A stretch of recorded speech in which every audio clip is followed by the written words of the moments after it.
감사합니다. 우리 재용 군께서 특출해 줘서 되게 좋았습니다. 그리고 제가 제일 좋아하는 찬양 중에 하나인데 이렇게 첼로만 소리를 들어도 되게 좋네요. 네. 크리스마스 때 한 번 더 부탁해도 될까요? 네. 감사합니다.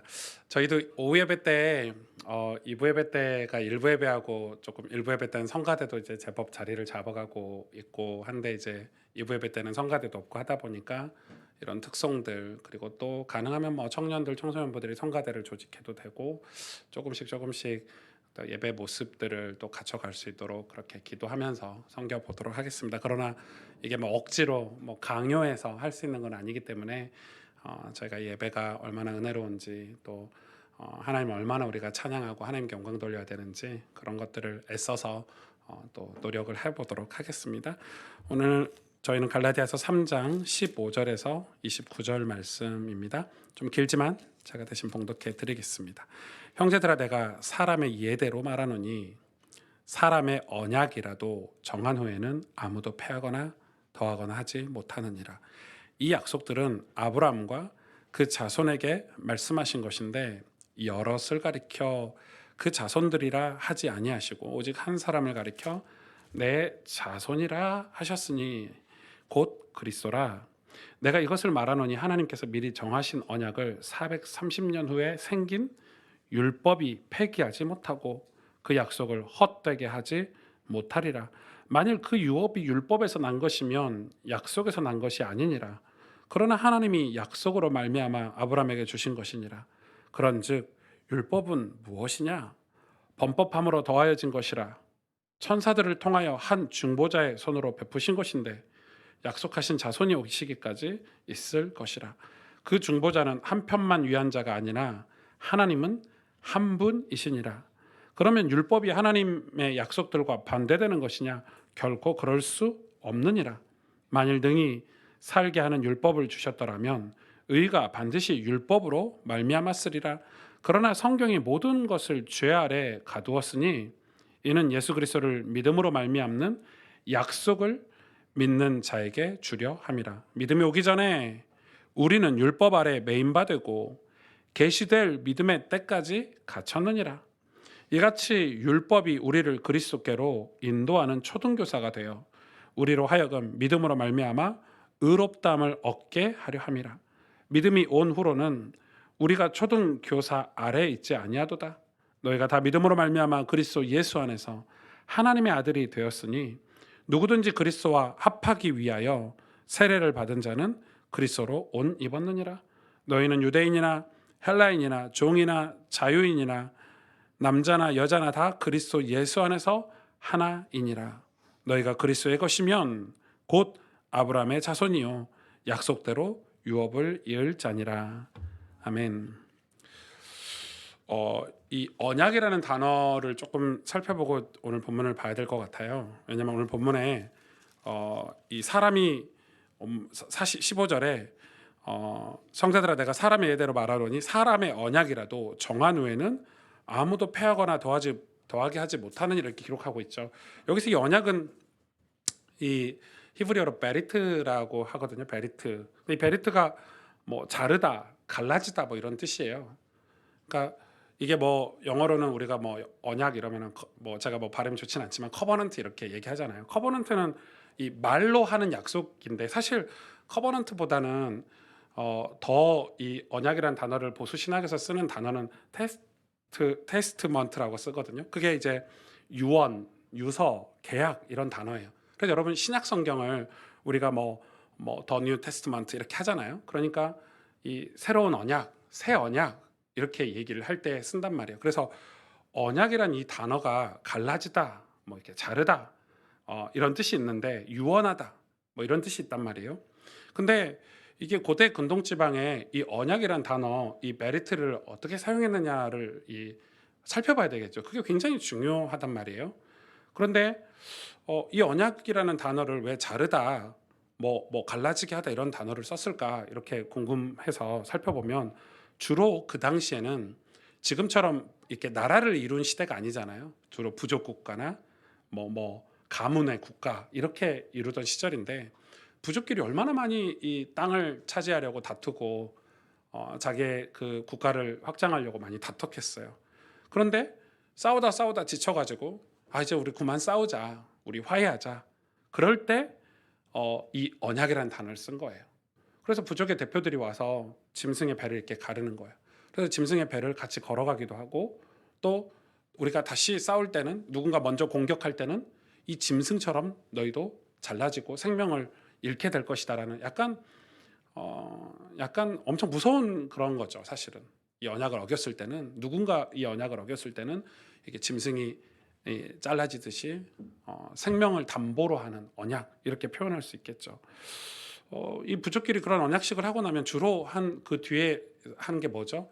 자기 딸들을 이 상대방 부족에게 이렇게 줘서 시집을 보내죠. 이쪽에서도 시집을 보내고 이쪽에서 시집을 보내서 결혼식으로 화해 증표를 삼습니다. 뭐 결혼식도 요즘 언약식이라고 하는데 그 정도로 화해 증표를 삼아요. 그런데 오늘 16절에 보면 이 약속들은 이렇게 시작을 합니다. 아브라함과 그 자손에게 말씀하신 것인데 여럿을 가리켜 그 자손들이라 하지 아니하고 오직 한 사람을 가리켜 내 자손이라 하셨으니 곧 그리스도라, 이렇게 얘기를 한단 말이에요. 그러니까 지금 하나님이 아브라함을 통해서 맺은 그 언약은 여러 사람에게 맺은 게 아니라 한 사람을 지목하고 있는 거예요. 그 한 사람이 누구냐면 오늘 밝히고 있죠. 그리스도라고 얘기를 해요. 그러니까 하나님이 아브라함에게 맺은 그 약속이 누구를 향하고 있냐면 예수 그리스도를 향하고 있다, 이렇게 얘기를 하고 있어요. 오늘 본문에서는. 그럼 여러분 다시 아브라함으로 돌아가서 생각을 한번 해볼까요? 아브라함을 이방의 복을 삼겠다고 했는데 아브라함이 이방에 무슨 복이 됐나요? 뭐 이삭으로 넘어가 봅시다. 우리가 막 흔히 얘기하잖아요. 이삭이 셈의 근원을 얻었대요. 100배의 축복을 받았대요. 그래서 이삭이 이방인에게 무슨 복이 됐나요? 여러분 보세요. 그러면은 뭐 이삭의 후손인 야곱, 요셉, 뭐 믿음의 가문들이 진짜 많잖아요. 그들이 이방인에게 무슨 복이 됐나요? 그게 끝이 아니죠. 여러분 아브라함으로 시작돼서 아브라함은 언약이 있었나요? 율법이 있었나요? 없었죠. 율법은 요셉이 애굽에서 430년 종살이하고 나서 출애굽하고 광야에 있을 때 하나님이 율법이라는 걸 주셨어요. 그렇죠? 그 전에는 전 명확한 율법도 없던 시절이에요. 그래서 광야에서 또 하나님이 성막이라든지 또 예배드려야 되는 거라든지 하나님 나라의 백성들의 삶에 대해서 율법을 주시고 가나안으로 들어갔죠.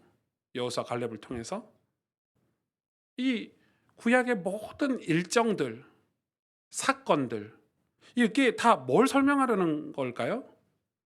하나님이 그 모든 구약의 사건들, 또 개인의 신앙생활들, 이런 모든 것들을 통해서 우리에게 지금 뭘 얘기하고 계시죠? 구원을 이야기하고 계시잖아요. 그래서 예수 그리스도를 설명하고 있는 거예요. 그래서 여러분 굉장히 중요하죠. 그래서 믿음으로 우리 지난주에 받는 성령의 약속은 예수 그리스도예요. 우리가 믿어서 성령의 도우심으로 그 약속으로 받는 그 약속은 예수 그리스도예요. 그래서 하나님의 약속은 너희를 사랑하사 너희를 죄에서 건지시려고 하신 예수 그리스도에 대한 약속이죠. 하나님께서 그것을 생명을 담보로 반드시 지키겠다 정도가 아니라 반드시 이루시겠다고 우리에게 언약이라는 단어, 베리트라는 단어를 사용하신 거예요. 그런데 여러분 보세요. 하나님은 그래서 우리 인간 편에서 봤을 때 하나님은 무슨 하나님이에요? 언약의 하나님인 거예요. 하나님이 언약의 하나님이에요. 우리가 언약 백성이 아니라 하나님이 언약의 하나님이에요. 그 언약으로 우리를 구원하셨기 때문에 우리가 언약 백성이 되는 거지, 우리가 언약의 하나님이 아니에요. 너무 중요하죠. 여러분 하나님은 약속의 하나님이세요. 우리는 약속을 폐기할 수도 있어요. 우리는 인격이 훌륭하지 못해서 작은 약속들을 하지만은 뭐 밥 한번 먹읍시다 해도 안 먹고 지나가는 경우가 되게 많아요. 약속들을 우리 완벽하게 이룰 수 없어요. 그런데 하나님은 그 약속들을 절대 폐기하지 아니하시고 그 약속을 이스라엘 백성들이 이해하도록 시차를 두고 역사 속에서 가르치시는 거예요. 왜냐하면 그걸 이해해야 돼요. 그게 율법이고 성경적 인물과 사건들, 나라들이죠. 여러분 굉장히 중요합니다.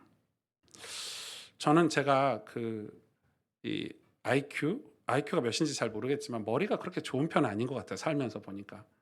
어제도 제가 오후에 너무 피곤해 가지고 집에서 나올 때 커피 한 잔을 뽑아 가지고 이렇게 오면서 마셔야지 하고 커피를 뽑아서 오면서 마셨는데 차에 문을 열고 차 지붕에 커피를 두고 지갑을 두고 열쇠를 찾아서 문 열고 타고 그대로 왔어요. 얼마나 바보예요. 지금 제 차에 그래서 한쪽에 커피가 묻어 있어요. 그래도 옛날보다 좀 나은 게 커피가 어디 있지 하니까 위에 있더라고요. 그래서 한 10km 정도 갔을까요? 그래서 서가지고 보니까 이제 엉망이 됐죠. 지갑도 다행히 찾았고 머리가 너무 나빠요. 뭐 머리가 나쁜 건지 잘 모르겠지만은 그래서 저는 제 패드나 제 노트에 모든 게 다 기록돼 있어요. 잘 까먹고 잘 혼동해요. 사람 이름도 되게 헷갈려요. 저분이 분명히 앞전에 나한테 이름이 뭐라고 말했는데 생각이 잘 안 나요. 늘 메모를 이렇게 살펴봐야 되는 거예요. 그렇게 제가 이렇게 까먹을 때가 너무나도 많아요. 머리도 나쁘고 이렇게 그런 것 같아요. 뭐 이번 주에도 제가 목동에 갔는데 분명히 전도사님하고 약속을 했거든요. 그 식당에서 만나서 밥 먹고 또 기도 모임에 참석하려고 약속을 했는데 식당에 갔는데 아무도 안 오시는 거예요. 한참 있었어. 그래 막 종업원이 물어보잖아요. 사람이 많고 저 혼자 앉아 있으니까 일행들 언제 오시냐는 거야. 곧 오실 거라고. 왜 안 오세요? 그래서 전화를 할까 하다가 혹시나 해서 문자 주고받은 걸 봤더니 다음 주에요. 저 혼자 약속도 안 하는 날에 혼자 가서 그래서 혼자 밥 먹고 이렇게 왔는데 사람이 진짜 바보 같잖아요. 네. 인간은 이 약속이라는 거를 억지로라도 어길 수 있고 저처럼 억지로가 아니라 이렇게 좀 미련해서 어기기도 하는 거예요. 능력이 안 돼서 어기기도 해요. 약속이라는 것은. 그럼 어떻게 되는 거죠? 그 당시 부족 국가 사이에서는 전쟁 나는 거예요. 평화를 위해서 내 딸도 내보냈는데 저쪽에서 욕망을 이기지 못하는 거예요.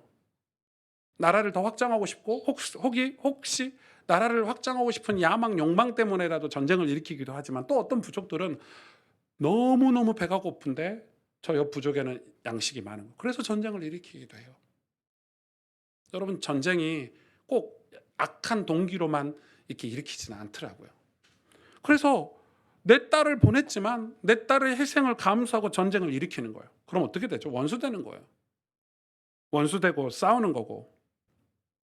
여러분 그런 인류의 역사가 얼마나 많습니까? 그런데 하나님은 절대 당신이 약속하신 걸 어길 수가 없어요. 왜죠? 하나님은 거짓이 없으세요. 하나님은 성품 자체가 거짓이 없으세요. 하나님은 공의하셔요. 하나님 신실하세요. 그러니까 하나님은 반드시 약속을 지키세요. 그래서 오늘 19절에 보니까 뭐라고 기록되어 있냐면 그런즉 율법은 무엇이냐? 범법함으로 더하여진 것이라. 천사들을 통하여 한 중보자의 손으로 베푸신 것인데 약속하신 자손이 오시기까지 있을 것이라 이렇게 얘기를 하고 있어요. 약속하신 자손이 오시기까지가 언제요? 예수 그리스도가 이 땅에 오시는 거예요. 공생의 사역을 하러 오시는 거예요. 성육신으로 이 땅에 오시는 그때까지 하나님은 아브라함에게 하셨던 약속을 지키셨다는 거예요. 여러분 아브라함에게 하신 약속을 인간의 입장에서는 타락하기도 하고 지키지 않을 수도 있고 그렇잖아요.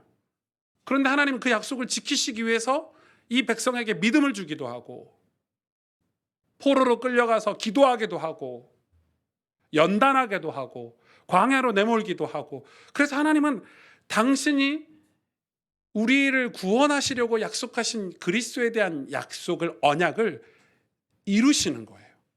근데 우리는 그 역사 속에 구약의 역사가 있는 거예요.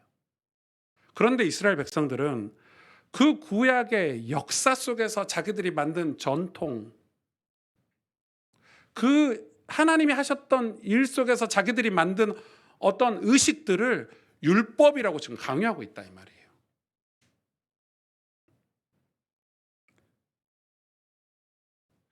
제가 이 율법 그러면 율법은 진짜가 아니잖아요. 진짜는 뭐예요? 하나님 주신 건 율법이 아니죠. 하나님 주신 건 예수 그리스도죠. 예수 그리스도가 진짜예요. 율법은 하나님이 주신 것인데 율법 때문에 죄를 깨닫고 사람이 죄 아래 있다고 알게 되는 역할을 하지만은 그 율법은 진짜가 아니에요.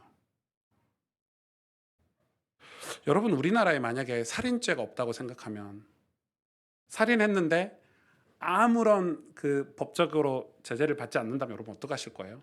저도 몇 명 죽였을 것 같아요, 살면서. 저 인간은 진짜 이럴 때가 많거든요. 만약에 우리나라에 교통 법규가 없다고 생각해 보세요.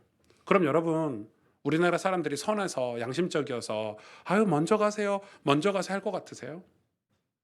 아니요.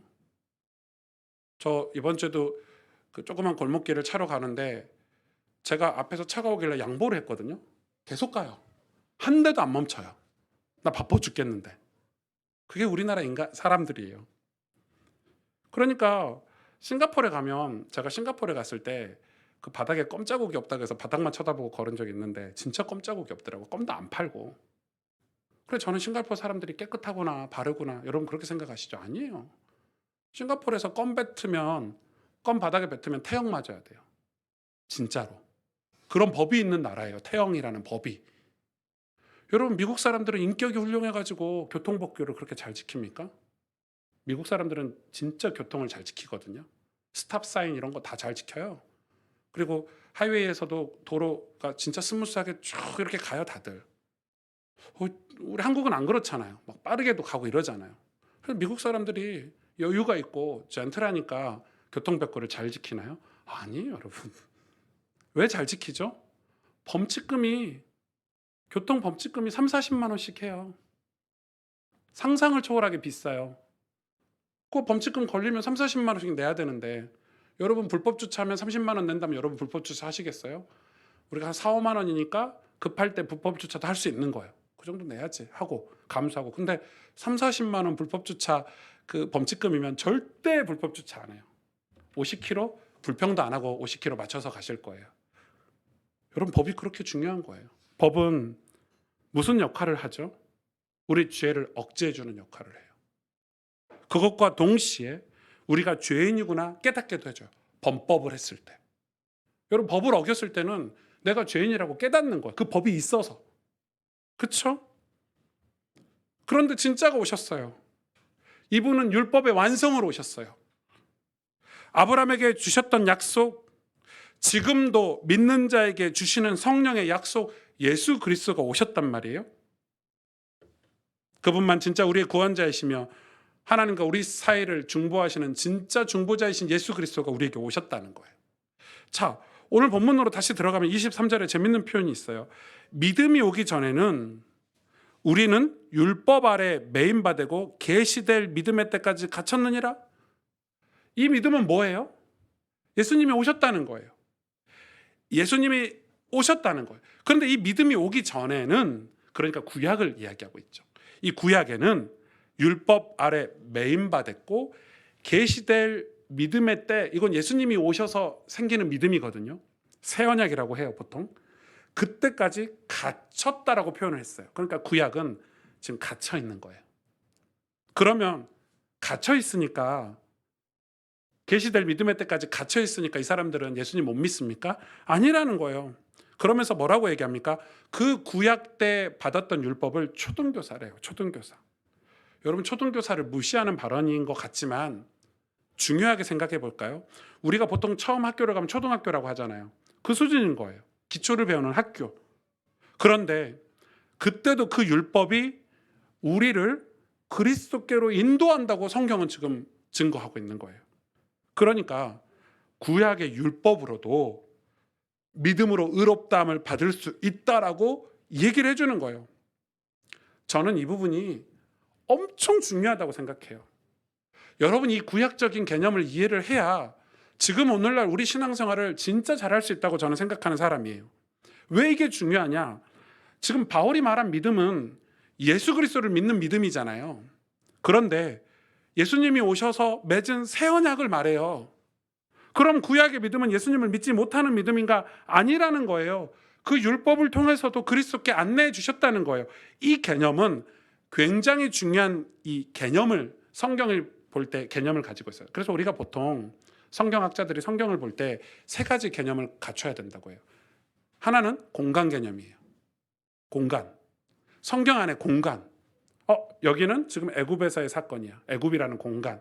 여기는 지금 뭐라고 할까요? 뭐 아수르에서의 사건이야. 그 아수르라는 공간.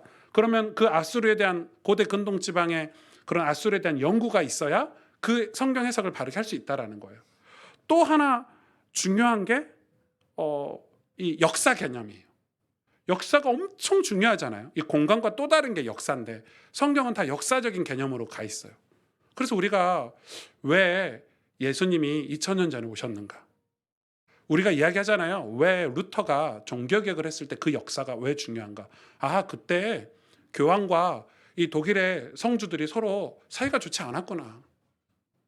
그래서 루터를 성주들이 보호해줘서 성경을 번역할 수 있도록 보호해줬구나. 이런 역사를 공부하면 왜 그때 하나님의 때가 이루어졌는지 알 수 있잖아요.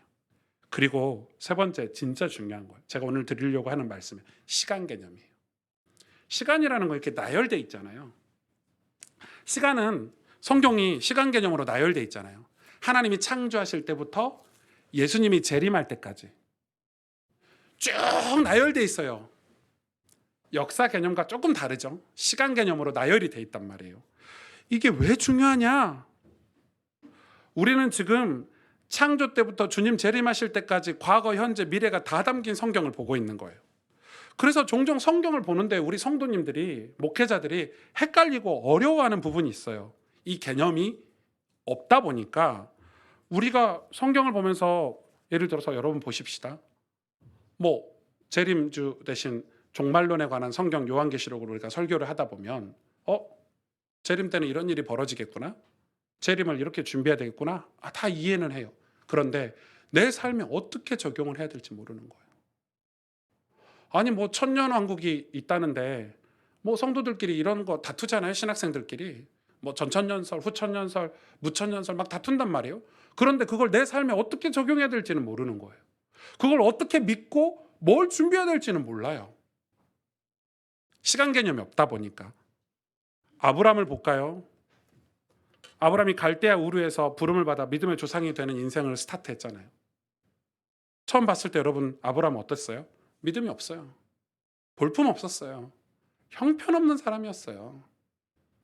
여러분 자기 아내를 누이라고 말하는데 형편없죠.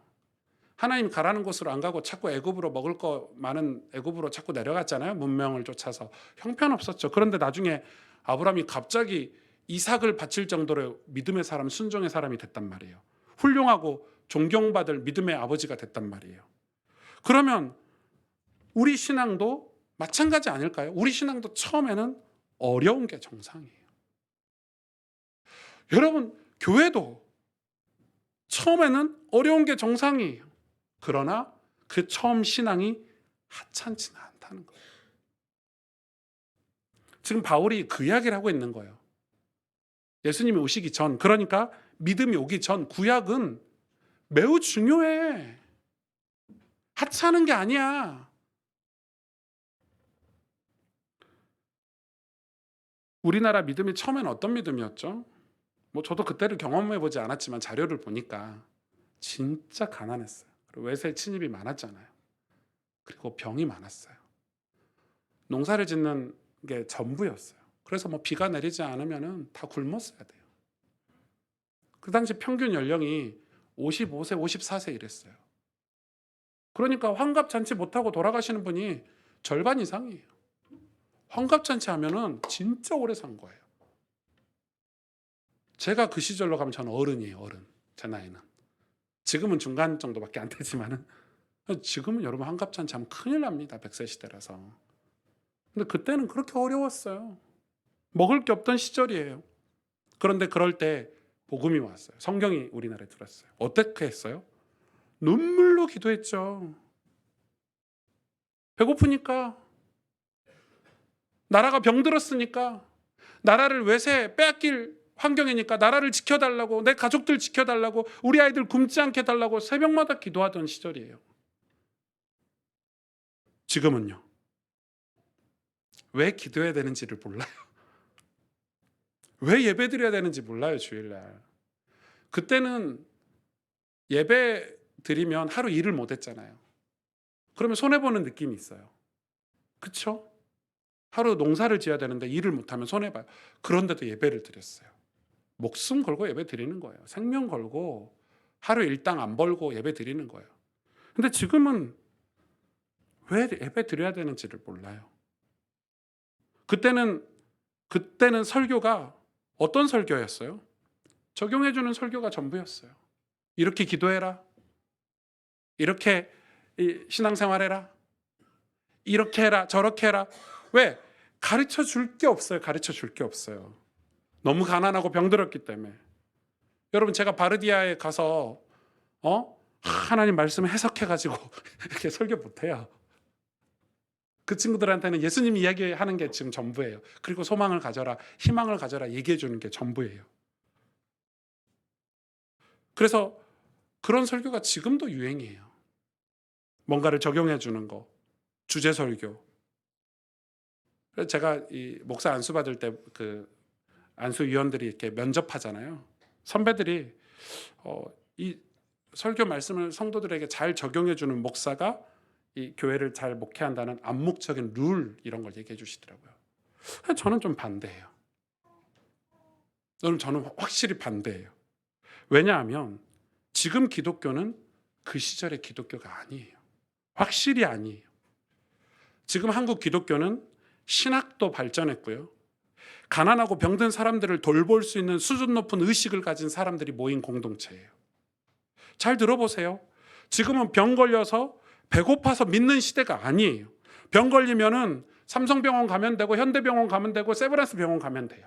암 걸렸는데 교회 오는 분 보셨습니까? 이제는 교회 안 와요. 암 걸리면 병원 가서 치료받죠. 항암 치료 받고 좋은 의사 만나려고 노력하지.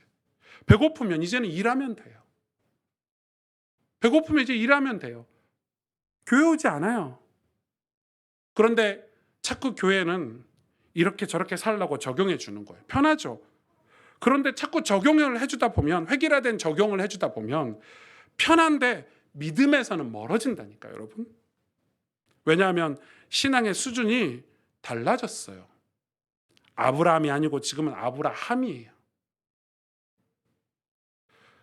지금 제 설교는 제가 개척하고 한 2년 정도 지나서는 성경을 해석하는 설교를 하고 있어요.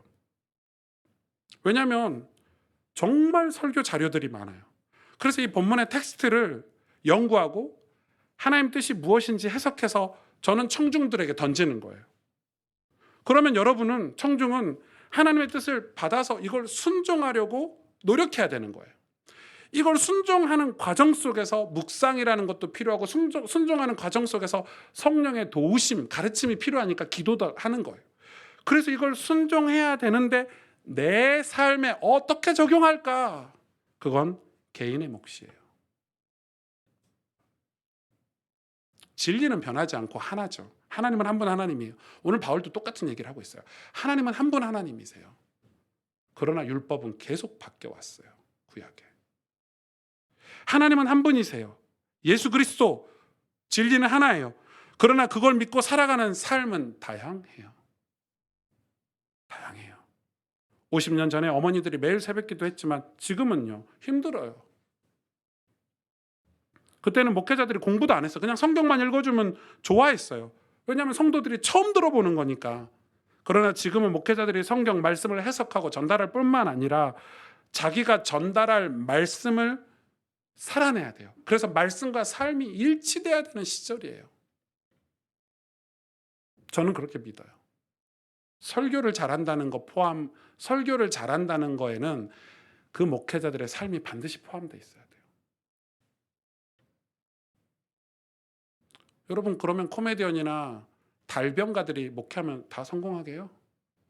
막 깔깔거리고 막 설교 시간에 막 대단하게 막 내 안에 감동되고 눈물 줄줄 나면 그게 은혜 받는 거라면, 그러면 그래서 이단 사이비가 판치는 거 아닙니까, 여러분? 다 눈물 나게 하잖아요, 이단들이. JMS가 얼마나 감동받아 우는 거 안 보셨어요? JMS 성도들 우리 교주께서 지금 핍박당하고 있대잖아요.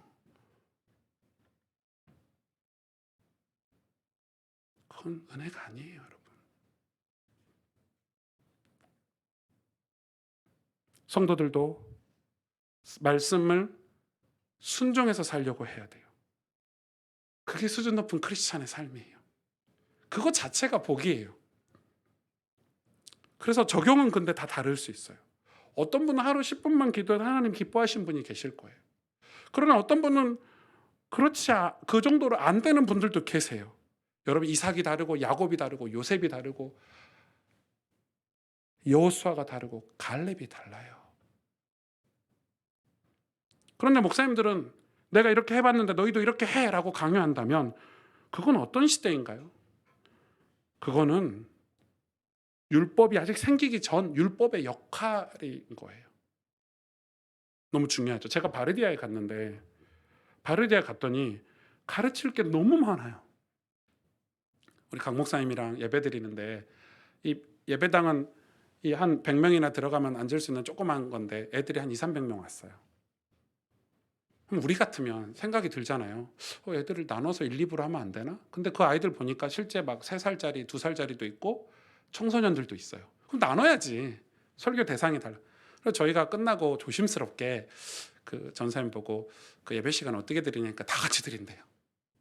그래서 우리가 혹시 한국에서는 이렇게도 한다 하고 기분 나쁘지 않게 혹시 어린 아이들하고 청소년들하고 나눠서 어린 아이들은 아이들에 맞게 설교를 해주고 청소년들 큰 아이들은 큰 애들에 맞게 성경 공부를 해주면 좋겠다 했더니 그런 좋은 방법이 있었냐요.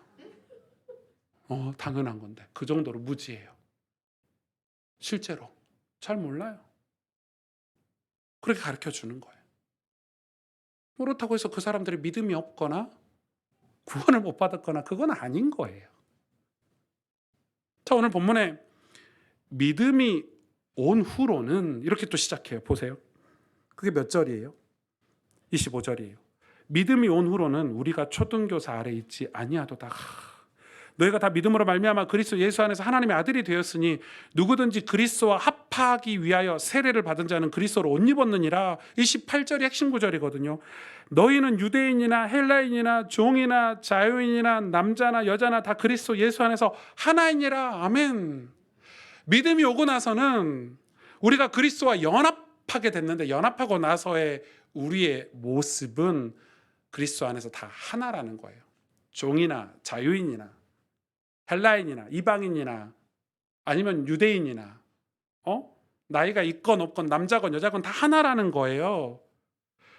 여러분, 이게 믿음이 왔을 때 사람은 이렇게 되는 것이 수준 높은 그리스도인이다라고 얘기할 수 있다는 거예요. 뭐가요? 자유한 거예요. 우리가 바르디아에 그렇게 가르쳤지만 이렇게 1, 2부로 나눠서 해보시면 좋겠다고 가르쳐서 그분들이 그렇게 하셨지만 제가 이야기했어요. 우리는 당신들의 스승이 아니다. 오히려 여러분을 섬길 것이다.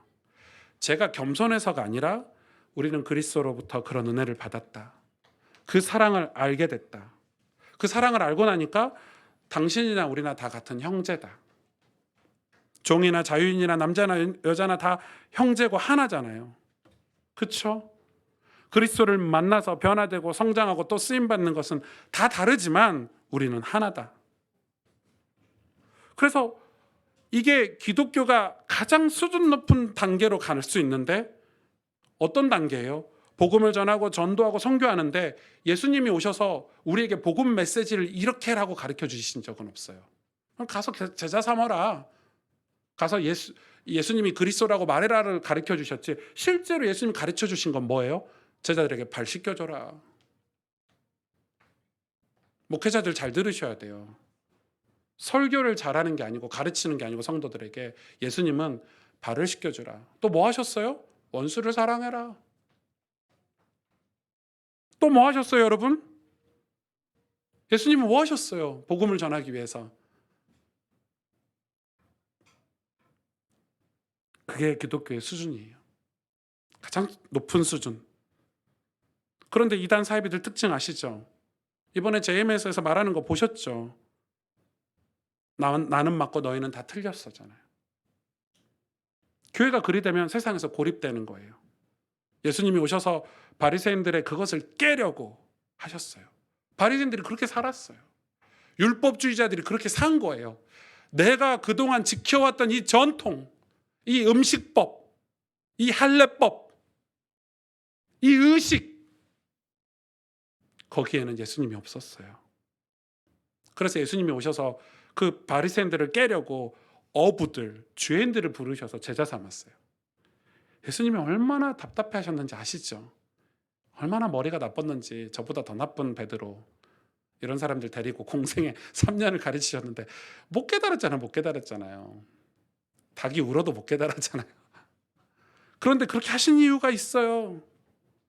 믿음이 왔다면, 예수 그리스도에 대한 하나님의 약속에 대한 믿음이 왔다면 우리는 하나님 말씀으로 하나님 뜻에 순종하게 되고 그 안에 기쁨과 즐거움이 있다라는 것을 알게 돼요. 더 이상 나를 기쁘게 하는, 그러니까 내 사업을 잘 되게 해달라고, 아니 죄 짓고 있는데 잘한다 잘한다 해주는 그런 설교나 교회가 아니라 하나님 뜻에 순종할 수 있는 신앙생활로 안내하게 돼요. 그럼 그것이 뭐가 되죠? 직분이 돼요. 내 역할, 내 자리, 내 직분, 그것들이 합력해서 선을 이루는 거예요. 왜? 사람마다 서로 다 다르기 때문에. 은혜가, 종이 받은 은혜가, 자유인이 받은 은혜가 있어요. 그렇죠? 유대인이 받은 은혜가 있고 이방인이 받은 은혜가 있어요. 다 달라요. 그러나 그 은혜를 우리가 모여서 나눌 때는 그리스도의 은혜라고 고백할 수 있는 거예요. 창세기 26장에 보면 진짜 재밌는 사건이 있어요. 이 아브라함이 죽고 이제 이삭이 살아가잖아요. 독립해서. 우리는 아브라함이 죽고 나면 이삭이, 아브라함이 이렇게 믿음을 이렇게 표현해 봅시다. 여기서 시작해가지고 바닥에서 시작해가지고 믿음이 이 100세가 돼서 이삭을 모리아 산에서 바칠 때는 믿음이 엄청 높은, 하나님 엄청 축복하셨잖아요. 그럼 이삭의 신앙이 여기서 시작할까요? 아니에요. 우리는 그런 착각을 해요. 장로님들, 목사님들 자녀들이 내 믿음은 여기 있으니까 우리 자녀들은 여기서 믿음이 시작할 거라고 생각하는데 그렇지 않아요. 그게 26장에 나와 있는 거예요. 이삭이 다 축복받은 줄 알았는데 흉년이 찾아왔다고 기록하고 있어요. 흉년이 찾아왔는데 이삭이 배가 고프니까 어디로 갔냐면 블레셋 왕 아비멜렉에게 갔어요. 아시죠? 아비멜렉에 가서 가는데 그 아비멜렉에 갈 때도 하나님 음성을 들려주셨어요. 애굽에게 가지 말고 내가 지시한 땅으로 가라 했는데 그게 아비멜렉에, 왜 아비멜렉에게 갔냐, 블레셋에 갔냐, 그게 이유가 있어요. 이 아비멜렉에서 그래서 조약을 맺어요. 거기서 살 수 있도록 해준단 말이에요. 블레셋이. 그래서 거기서 사는데 엄청 가난하고 힘들고 어렵죠. 그런데 거기서 살면서 무슨 사건이 있었냐면 자기 아내 리브가에 대한 사건이 있었어요. 리브가가 진짜 미인인 거야. 그래서 이삭이 자기 아버지하고 똑같은 행동을 해요. 주변에서 아무도 그렇게 협박하거나 압박하지 않았는데 자기 스스로 내 와이프가 너무 예뻐가지고 내 목숨이 위태로우면 어떡하지? 내가 여기서 쫓겨나면 어떡하지? 그래서 거짓말을 해요. 내 누이다고 거짓말을 해요. 그래서 사람들이 다 이야기했겠죠? 야, 네 누이 진짜 예쁘다. 나 누이 소개시켜줘. 나 누이 만나게 해줘. 얼마나, 그때마다 이삭이 얼마나 많은 거짓말을 했겠어요. 그런데 어느 날 아비멜렉이 왕궁에서 창문으로 이렇게 보니까 이삭하고 리브가가 껴안고 있는 거예요. 요즘으로 말하면 키스를 하고 있는 거예요. 아비멜렉이 깜짝 놀란 거예요. 이 왕이 당장 불렀어요. 이삭 보고, 지금 너 뭐 하는 짓이냐? 왜 네 누이하고 키스를 하고 있냐? 키스라는 말은 없어요. 껴안고 있냐? 그 당시 문화로는, 지금 문화로는 약간 키스 정도 될 것 같아요. 그랬더니 이삭이 이실 짓고 얘기하는 거예요. 너무 두려워서 제 아내인데 누이라고 거짓말했습니다. 그랬더니 아비멜렉이 화를 내죠. 뭐라고 하니까, 너 때문에 우리가 하나님 앞에 범죄할 뻔했다. 네가 거짓말해서 혹시 우리 백성들 중에 리브가와 동침을 했다고 하면 그럼 우리가 죄인이 되는 거 아니냐. 엄청 화를 내요. 얼마나 좋은 왕인지 나중에 뭐라고 얘기하죠? 이 블레셋 자기 백성들에게 이야기해요. 이 리브가는 이삭의 아내야. 누구라도 건드려서는 안 되라고 공포를 해요. 근데 놀라운 거는 그 사건 뒤에 갑자기 이삭이 농사를 지었는데 100배의 축복을 얻게 돼요. 여러분, 이게 진짜 신기하지 않습니까? 그냥 100배의 축복을 얻게 돼요. 왜냐하면 그 26장 5절에 아브라함이 복을 받은 이유에 대해서 하나님 성경이 기록하고 있는데 그게 하나님 말씀 계명에 순종했기 때문이라고 기록되어 있어요. 그런데 이삭은 아버지 아브라함처럼 연약함을 다 드러냈죠. 다 드러냈어요. 왜 드러냈죠? 이삭이 계명을 지키는, 아버지가 계명을 지키는 걸 다 받고 아브라함에게 복 받는 것도 다 받지만 그건 내 신앙이 아니었어요. 머리로는 이해했지만 막상 환경에 부딪히니까 두려웠던 거예요. 그래서 그 사건을 통해서 이삭이 드디어 하나님의 은혜를 힘입게 돼요. 그래서 농사가 100배의 축복을 받게 되는 거예요. 이삭이 아브라함이 계명을 지켜 복을 받았다는 걸 알았지만 실제 삶에서 순종하지는 못했는데 그 한 사건을 만나면서 깨닫게 되는 거예요. 여러분, 우리 인생도 그렇잖아요. 말씀을 주일마다 듣고 여러분 집에서 성경책 읽고 또 복음을 예배 때마다 듣지만 순종하기까지 수많은 갈등, 수많은 깨달음, 그러다가 어느 사건을 만났을 때 그때 우리가 깨닫잖아요. 이 사건을 통해서 내가 정신을 차리는 거예요. 눈이 열리는 거예요. 그걸 묵시라 그래요. 눈이 열린다는 거를. 눈이 열리는 거예요. 묵시가 되는 거예요. 아, 이거구나. 하나님이 이때를 위해서 이삭은 드디어 그 땅에서 샘의 근원을 얻었어요. 여러분, 샘의 근원을 얻었다고 하니까 100배의 축복을 받았다고 하니까 그게 복 같아 보이죠. 그것이 신앙의 열매라고 여러분 생각하시죠. 23절에 뭐라고 기록되어 있는지 보실래요? 이삭은 거기서부터 부엘세바로 올라갔더니 거기서 하나님을 예배한다고 해요. 근데 여러분, 이 부엘세바가 진짜 재밌어요. 이 부엘세바가 뭐예요? 이 아비멜렉과 언약을 이삭이 처음 맺었을까요? 아니죠. 창세기 21장에 보면 아브람도 아비멜렉과 언약을 맺어요. 그래서 아브람이 그 아비멜렉이 준 땅에서 우물을 하나 팠죠. 처음 들어보십니까? 그 우물 이름이 맹세 우물인데 그 맹세 우물이 히브리어로 부엘세바예요. 부엘세바. 그 부엘세바로 이삭이 가요. 아브라함이 죽고 나서 블레셋 사람들이 그 우물을 흙으로 다 메워버렸어요. 근데 거기서 다시 우물을 파서 샘의 근원을 얻어요. 뭘 얘기해 주십니까 지금? 아버지 아브라함의 신앙과 이삭의 신앙을 보면서 여러분 뭘 느끼고 계십니까? 그리고 하나님 이삭에게 그 부엘세바에서 나타나셔서 음성을 들려주시죠. 내가 아브라함에게 주었던 복을 너에게 다 주겠다. 네가 내 계명에 순종하면 아브라함에게 주었던, 네 아버지에게 주었던 복을 너에게도 주겠다. 이렇게 얘기해요. 그래서 25절에 이삭이 그곳에 제단을 쌓고 여호와 이름을 부르고 장막을 쳐요. 요즘 말로는 교회를 세우는 거예요. 여러분, 부엘세바는 이방 땅이에요. 우리 가스펠 교회 성도 여러분, 이방에서 살고 계시잖아요. 주일날 교회에 있지만 이 교회 문을 나가면 세상이잖아요. 여러분, 우리가 세상에 왜 삽니까? 그들과 왜 약속을 하고 삽니까? 우리 거기서 일도 하면서 돈도 벌고 또 우리 가정을 이루기도 하고 이렇게 살아가요. 아브람도 그랬고 이삭도 그랬어요. 야곱도 그랬고 요셉도 그랬어요. 그런데 거기서 하나님 말씀을 순종하는 사건을 만나고 순종할 때부터 어떻게 됐죠? 하나님 복을 주시는 거예요. 샘의 근원을 주시는 거예요. 그들에게 도움받아 사는 것 같지만 거기서 하나님께 제단을 쌓고 여호와 이름을 부르고 장막을 지었어요. 그리고 그 샘의 근원에서 나온 생수를 그 블레셋 사람들에게 나눠주는 거예요. 믿음이 온 후로는 우리 인생은 부엘세바에서 여호와 이름을 부르고 제단을 쌓았던 아브라함처럼 또 이삭처럼 그리스도와 합하여 세례를 받아 그리스도로 옷 입고 세상에서 사는 거예요. 믿음이 온 뒤로는 우리의 신앙은 순종하면서 사는 삶을 살려고 방향을, 목적을 거기다 두고 살아가야 돼요. 그래야 우리가 세상에서 뭐가 되죠? 세상에서 뭐가 되죠? 복이 되는 거예요.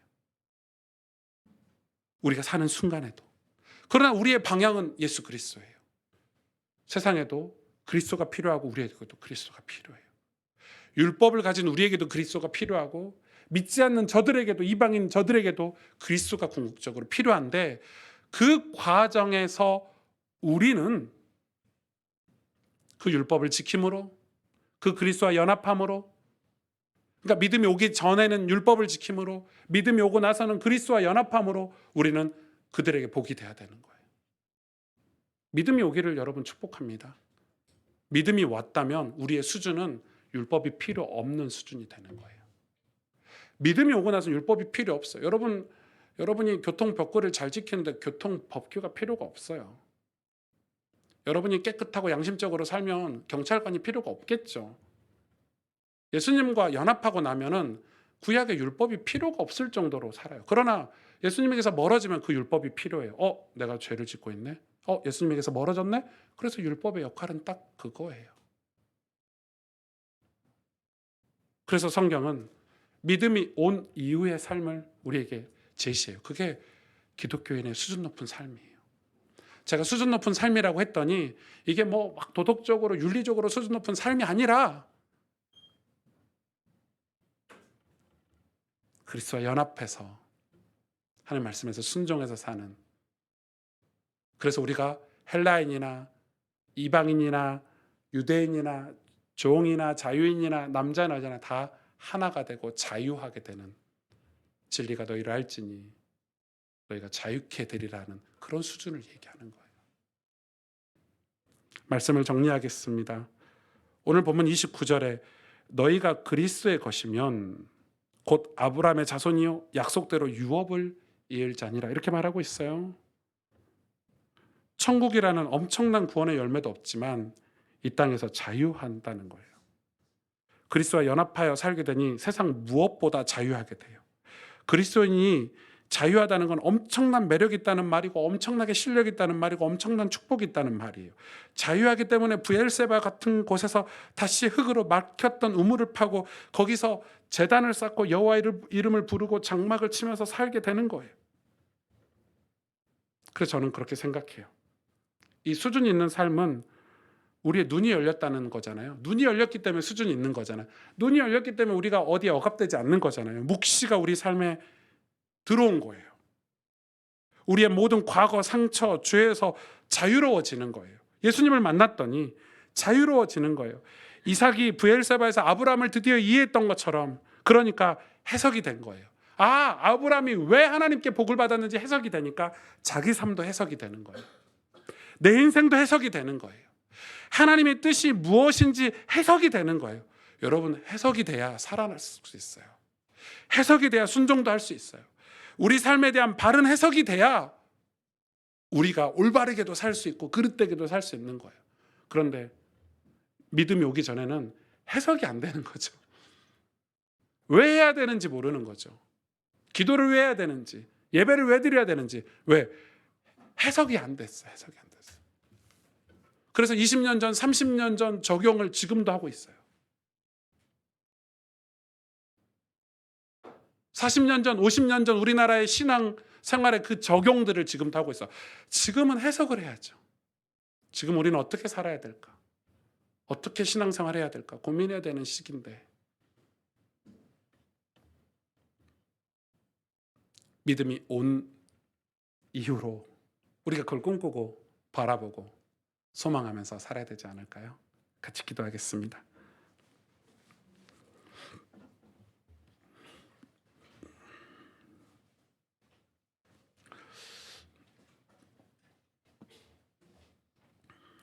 우리 신앙이 하나님의 약속, 언약이죠.